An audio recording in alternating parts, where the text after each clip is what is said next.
Hello बच्चों, let's read this question and the question says that in quadrilateral P Q R S if angle P is equal to 60 degree and angle Q ratio angle R ratio angle S is equal to 2:3:7 then find the measure of angle Q by 10। तो आइए अब इस question को यहाँ पर हम solve कर लेते हैं। इस क्वेश्चन में हमसे कहा गया है कि हमारे पास एक क्वाड्रिलेटरल है पी क्यू आर एस जिसमें एंगल पी है 60 degree, angle Q ratio angle R ratio angle S है 2:3:7। तो हमें बताना है कि एंगल क्यू बाय 10 क्या होगा। तो यहाँ पर हम की कॉन्सेप्ट यूज करेंगे that sum of angles in quadrilateral is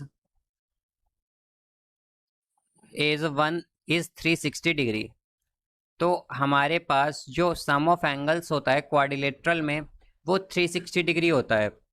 तो यहाँ से हम अगर देखें तो हमारे पास angle P plus angle Q plus angle R plus angle S जो है ये क्या होगा, यहाँ पर 360 डिग्री होगा। बिकॉज हमारे पास यहाँ पर कितने एंगल हैं, क्वाड्रिलेटरल में कितने एंगल होते हैं, बेसिकली वर्टेक्स एंगल 4 होते हैं। तो यहाँ पर इनका सम क्या होगा, 360 डिग्री। अब एंगल P हमें गिवन है 60 डिग्री, तो ये आएगा 60 degree plus angle Q plus angle R plus angle S is equal to 360 degree. तो इसे हम क्या लिख सकते हैं कि angle Q plus angle R plus angle S is equal to 360 degree minus 60 degree, यानी कि ये आएगा हमारे पास 300 डिग्री। तो इसे अगर हम इक्वेशन फर्स्ट मान लें और अब अगर हम देखें कि हमारे पास रेशियो क्या गिवन है, angle Q ratio angle R ratio angle S है हमारे पास 2:3:7। तो इसे हम क्या लिख सकते हैं, यहाँ से हम लिख सकते हैं angle Q is equal to 2x, angle R is equal to 3x and angle S is equal to 7x। ये आ जाएगा हमारे पास।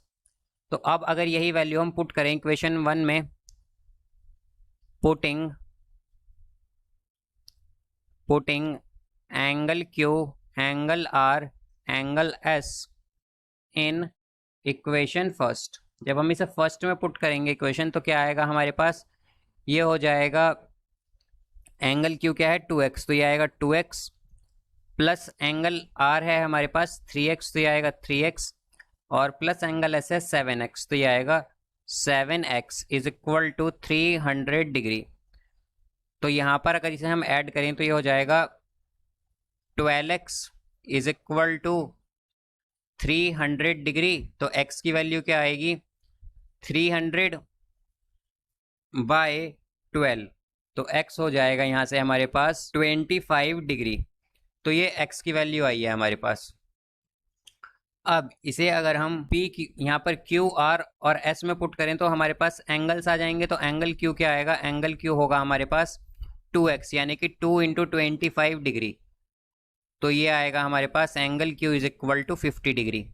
इसी तरह अगर हम एंगल R देखें तो एंगल R क्या है हमारे पास, ये है 3x, तो ये होगा 3 × 25 डिग्री। तो ये आएगा यहाँ से angle R is equal to 75 degree. इसी तरह एंगल S है हमारे पास यहाँ पर 7x, तो ये हो जाएगा यहाँ पर 7 × 25 डिग्री, जो कि होगा हमारे पास angle S is equal to 175 degree. But हमें क्या बताना है यहाँ पर, हमें बताना है एंगल Q बाय 10। तो एंगल Q बाय 10 होगा हमारे पास 50 डिग्री बाय 10, यानी कि ये आएगा 5 डिग्री। तो हम क्या कहेंगे कि एंगल Q बाय 10 होगा हमारे पास 5 डिग्री, और यही यहाँ पर इसका आंसर है। So I hope you understood it well. Best of luck. Thank you.